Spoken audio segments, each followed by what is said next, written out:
week and a half ago, the former premier of Newfoundland, so equivalent of the governor of a state, he was the premier in the 1980s. And he was one of the drafters of the Canadian Charter of Rights. So he actually wrote it with a bunch of other people, but he was one of them. And he's a mainstream, solidly admired politician across the spectrum, regarded as a decent guy. And he mounted a constitutional challenge to the vaccine mandates, announced it a week ago, stating that, see, they put an emergency provision in the charter saying that under certain emergency conditions, true emergencies, that charter rights could be suspended in the case of a national emergency.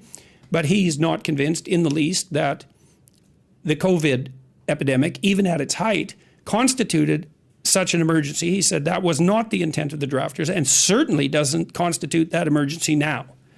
And so he talked me through this, and I thought, well, isn't this interesting? We have a person who actually drafted the Charter of Rights saying that and a former premier of a major province saying that the government is acting in an essentially unconstitutional manner. I don't think that's ever happened in the history of a Western democracy.